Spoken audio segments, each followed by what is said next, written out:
అని అంటే ఒకవైపు రాహుల్ గాంధీ మొన్ననే లోక్సభలో ఒక మాట చెప్పారు. ఏంటి అని అంటే 130వ సవరణ ద్వారా వస్తున్నటువంటి బిల్లులను, ముఖ్యమంత్రులను, ప్రధానమంత్రులను, కేంద్ర మంత్రులను బాధ్యులుగా చేసేటటువంటి అవినీతికి పాల్పడుతూనో లేకపోతే ఆరోపణలు వస్తే 30 రోజుల్లో డిస్క్వాలిఫై చేసే బిల్లుల సందర్భంగా రాహుల్ గాంధీ లోక్సభలో ఏం చెప్పారంటే, కేంద్ర దర్యాప్తు సంస్థలను ఉపయోగించుకొని మాపై కక్ష సాధింపు చేయడానికి వీటిని వాడుతున్నారు అని రాహుల్ గాంధీ చెప్పారు. బట్ ఇక్కడ అదే కేంద్ర దర్యాప్తు సంస్థ అయినటువంటి సిబిఐ, ఈడీ, ఐటీలను మనం ఎన్నోసార్లు మాట్లాడుకుంటున్న సందర్భంలో ఇప్పుడు మనం సిబిఐకి ఈ కేసుని అప్పచెప్తున్నామని అంటే ఇప్పుడు సిబిఐ మంచి సంస్థ అని మనమే సర్టిఫై చేసుకున్నట్టుగా అవుతుంది. ఇది ఒక పాయింట్, సెల్ఫ్ గోల్. రెండో పాయింట్ ఏంటి అని అంటే, ఇప్పటి వరకు ఇన్యాక్టివ్ మోడ్ లో ఉన్నటువంటి బిఆర్ఎస్ పార్టీని కేసీఆర్ పైనే కాళేశ్వరం ఈ దీనిపైన అవకతవకల పైన సిబిఐ విచారణ కోరటం అంటే ఇన్యాక్టివ్ గా ఉన్న పార్టీని యాక్టివేట్ చేయటం. ఇప్పటికే రాష్ట్ర వ్యాప్తంగా అనేక చోట్ల నిరసనలు, దిష్టి బొమ్మ దలగబెట్టడం మొదలైంది. ఫామ్ హౌస్ లో కీలకమైనటువంటి నేతలు సమావేశమయ్యారు. అంటే బిఆర్ఎస్ పార్టీని కాంగ్రెస్ యాక్టివ్ మోడ్ లోకి తీసుకొచ్చింది. ఇది రెండో సెల్ఫ్ గోల్. ఇది రెండో అంశం. మూడో అంశం ఏంటి అని అంటే, ఇప్పుడు సిబిఐ విచారణ జరుగుతుంది.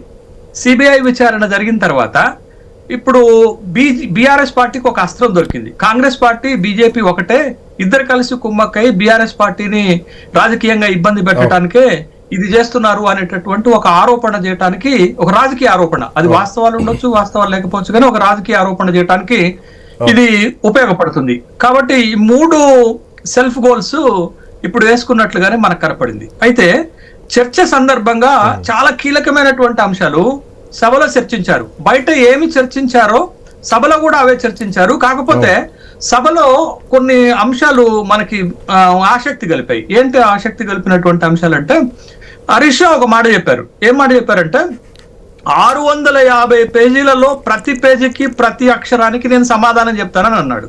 కానీ కొద్దిగా దాన్ని మనం మారిస్తే, పిసి ఘోష్ ఇచ్చినటువంటి నివేదికలో ప్రతి పేజీలో, ప్రతి అంశంలో కేసీఆర్ ని బాధ్యుడు చేశారు. అందుకే నేను చాలా సార్లు చెప్పాను నీకు లీగల్ పరిభాషలో వైకారియస్ అంటే కింది స్థాయి వ్యక్తులు చేసినటువంటి తప్పు కూడా రాజుగా, లేకపోతే అధికారిగా, లేకపోతే ముఖ్యమంత్రిగా కేసీఆర్ బాధ్యత వహించాలనేది పిసి ఘోష్ కమిషన్ రిపోర్ట్ లో చెప్పినటువంటి అంశం. కానీ ఎక్కడ కూడా డైరెక్ట్ గా కేసీఆర్ బాధ్యుడు అనేటటువంటి అంశం చెప్పలే.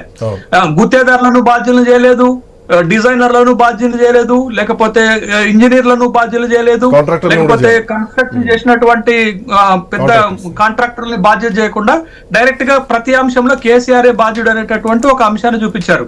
కాబట్టి ప్రతి పేజీలో, ప్రతి అంశంలో కేసీఆర్ ని బాధ్యులుగా చూపించినటువంటిది. ఇది ఒకటైతే, ప్రభుత్వం నుంచి వచ్చినటువంటి విమర్శలను సభలో హరీష్ రావు ధీటుగా ఎదుర్కొన్నారనేటటువంటి ఒక అభిప్రాయం చాలా స్పష్టంగా కలిగింది ఒక్క రోజులో. రెండోది, అక్బరుద్దీన్ లేవనెత్తినటువంటి అంశాలు చాలా చాలా వ్యాలిడ్ పాయింట్స్ లేవనెత్తారు. అక్బరుద్దీన్ మాట్లాడినటువంటి మాటలో, మీరు 1 ఎకరానికి కూడా నీళ్లు లేదన్నారు, 18 లక్షల ఎకరాలు స్థిరీకరణ జరిగింది, 94,000 ఎకరాలకు కొత్త ఆయకట్టు ఇచ్చారు, మరి పిసి ఘోష్ కమిషన్ లో మేడిగడ్డను రిపేర్ చేయమన్నారు, మీరు అసలు ఆ ప్రాజెక్టును ఉపయోగంలోకి తెస్తారా లేకపోతే మూసివేస్తారా స్పష్టత చేయటం లేదు. అక్బరుద్దీన్ ఒక విధంగా ప్రభుత్వాన్ని తీవ్రమైనటువంటి ఇరకాటంలో పెట్టారు. అది కొంత ఆలోచింపజేసేటటువంటి అంశంగానే మారిపోయింది. ఇది సభలో మనం చూసినటువంటి అంశాలు. ఇది సభలో జరిగినటువంటి చర్చ. తర్వాత సిబిఐ ఎంక్వైరీ ద్వారా ప్రభుత్వానికి వచ్చేటటువంటి ఇబ్బందికరమైనటువంటి పరిస్థితులు.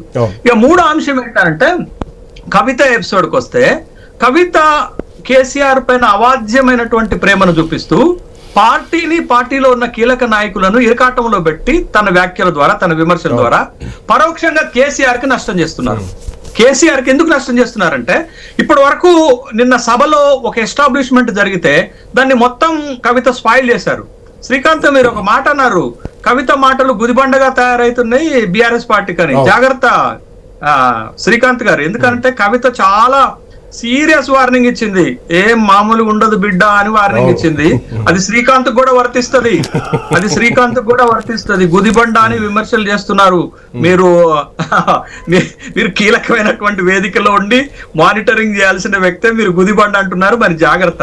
కాబట్టి పార్టీని మాత్రం ఎరకాటంలో పెడుతుంది చాలా సందర్భాల్లో. సో ఇప్పుడు డీల్ చేస్తారని నా ఉద్దేశం. అదే అదే అదే అదే మీ ఉద్దేశం నాకు అర్థమైంది, కానీ మీరు అన్న మాట తీవ్రత కదా, అందుకని నేను ఆ మాట అన్నాను. అయితే ఇప్పుడు కవిత మాట్లాడినటువంటి మాటలతోటి ఏంటంటే కేసీఆర్ మంచోడే గాని కాళేశ్వరం ప్రాజెక్ట్ లో అవినీతి జరిగిందని తనకు తానే సర్టిఫై చేసినట్టు అయిపోయింది, ఎండార్స్ చేసినట్టు అయిపోయింది. ఎందుకంటే హరీష్ రావు బాధ్యుడే దానికి, తర్వాత సంతోష్ రావు బాధ్యుడే, కీలకమైనటువంటి గుత్తేదారు అయినటువంటి కాంట్రాక్టర్ అయినటువంటి మెగా కృష్ణారెడ్డి బాధ్యుడే. అంటే మీరు అవినీతి జరిగినట్టు ఒప్పుకున్నట్టే కదా. మరి అవినీతి జరిగినట్టు ఒప్పుకున్నట్టు అంటే ప్రభుత్వానికి బలం చేకూర్చినట్టే కదా. ఇక్కడ మీరు ఎంత తండ్రిని వెనకేసుకొని వచ్చినా తండ్రికి మరక అంటడానికి కారణం వీళ్లే. రెండోసారి హరీష్ రావుని నీళ్ల మంత్రిగా కంటిన్యూ చేయకపోవడానికి అక్కడ జరిగిన అవినీతే కారణం, వీళ్లే బాధ్యులు అని మీరు చెప్తున్నారు అని అంటే ప్రభుత్వం ఇప్పటి వరకు చేస్తున్నటువంటి వాదనని ఓ బిడ్డగా మీరు బలపరిచినట్టు అవుతుంది పరోక్షంగా. కాబట్టి ఇది పరోక్షంగా కేసీఆర్ కి తీవ్రంగా నష్టం చేసేటటువంటి వ్యాఖ్యలు తను చేశారు. తను ఇంకోటి ఏంటి అంటే తను ఇంతకు ముందు నర్మగర్భంగా చెప్పినటువంటి దెయ్యాల ప్రస్తావన తెద్దాం.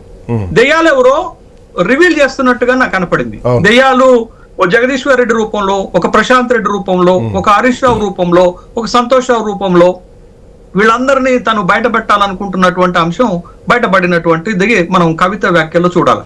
బట్ ఏది ఏమైనా మనం ఒక విషయాన్ని అయితే స్పష్టంగా చెప్పుకోవాలి.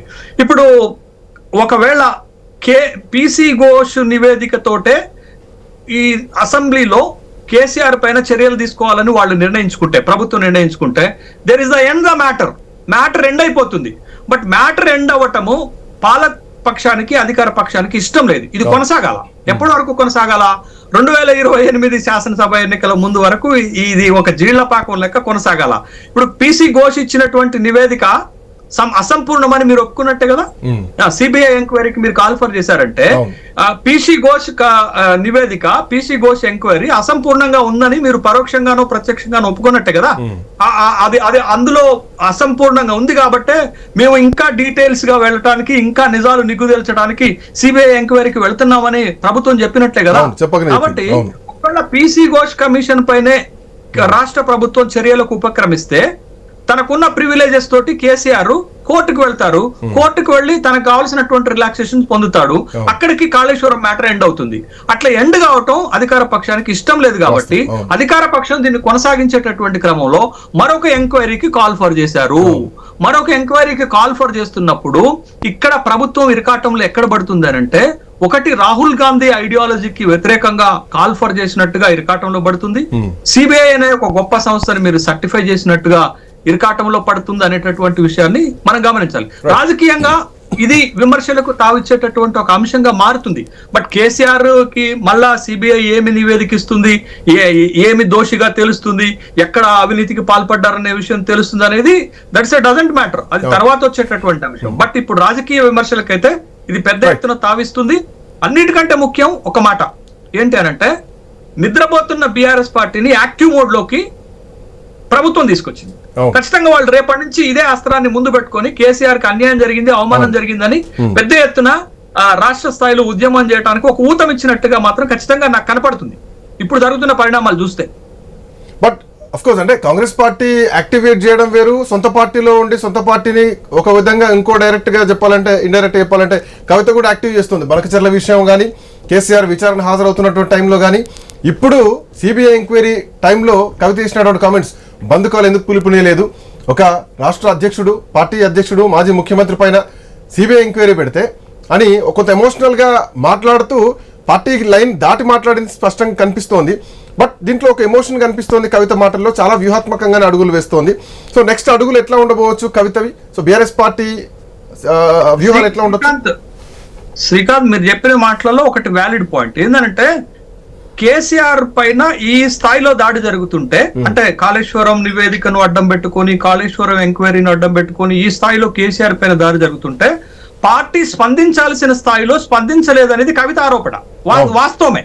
అంటే బీఆర్ఎస్ పార్టీ తీవ్రంగా అయితే స్పందించింది. ఎప్పుడు పిసి ఘోష్ కమిషన్ ముందుకు వస్తున్నటువంటి సందర్భంలో కొంత గ్యాదరింగ్ చేసి అక్కడ స్పందించినటువంటిది కానీ, బట్ తననుకున్నటువంటి అగ్రెసివ్ మోడ్ లో పార్టీ స్పందించలేదనేది తనకున్నటువంటి ఒక అసంతృప్తి. తర్వాత తండ్రిని విమర్శించలేదు.